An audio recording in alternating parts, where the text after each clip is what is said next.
O'g'lim! Bular o'ylab qolganmi yo eshitmaydi? Kibi xotin tur, tez tur, dadam keldi, o't choy qo'y, tur. Shu dadangiz ham jonima tegdi. Tishim og'rib o'tiram, bir o'lmaga qo'yinglar.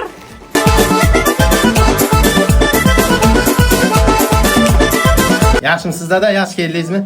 Men sen bir vaqt egriga xotin olib berandim. Bu xotin nima? O'tiribdi, sen choy damlayapsan. Dada, keliniz tish og'rib o'tirgan tushungan ishlarga o'zim qarash yordam bergan. Ha bu keliniz kelgandan berin kasal. Bir kun o'ri og'riydi, bir kun beri og'riydi. Hay dada, rostdan og'rib o'tiram. Kelin rostdan og'riyotgan bo'lsa, turing sizni men tish doktori olib boray. Endi tishingizni ham davolataman, keyin qeringiz og'riygan. Turing.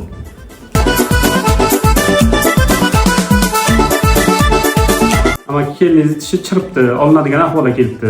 Olmasak bo'lmaydi buni. Ebi, tishim sug'urgandan keyin gamrik bo'lib qolamanmi? Siz xavotir olmang, tishingiz sug'urilgandan keyin o'rniga hozirgi zamonaviy metodda chiqqan implant hozir tishlardan qo'yib qo'yamiz. Ibek, azijon, bizning Qarako'ldami implant tish bormi? Ha, albatta, bizning Sunnatbek Dentabilis klinikamizda yo'lga qo'yilgan hozirda bu. Ibek, azijon 70 akir o'zimda ham tish qolmagan. Protez qo'ydirancha implant qo'ydiraman o'zim ham endi.